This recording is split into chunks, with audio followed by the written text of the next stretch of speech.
Hi, friend. How do you disconnect? How do you decompress? How do you unplug?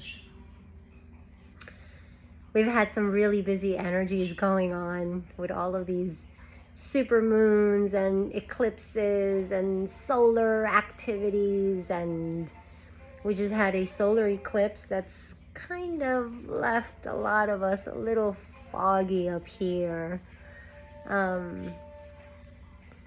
So it's been quite interesting. It's so important to take some time to unplug, to sort of retreat or remove yourself from the routine of every day. I'm wondering, what's your favorite? I love spending time with my little darlings. It's important to find those practices, those things that allow you to remove yourself from the busy mind. So what are some of your favorites? I'm curious. For me personally, I enjoy spending time at home with my animals and of course my family. I love to spend time out in my garden, in nature. That actually gives me a really intense boost of energy, which is quite lovely.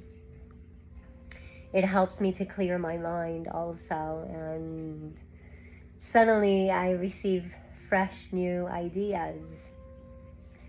But unplugging, decompressing, disconnecting is something that we should definitely practice often.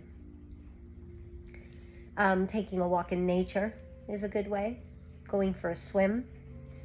If you live in a place like where you have a body of water, the ocean, a lake, a pool, a swim is a really good way of unplugging.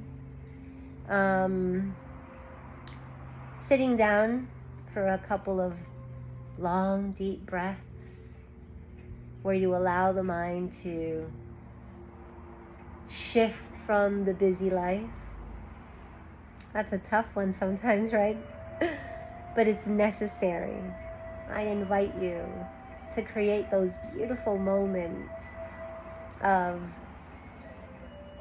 stillness and quiet time.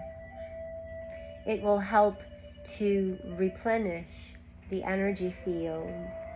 It replenishes the body and the mind, and it brings a sense of alignment and balance.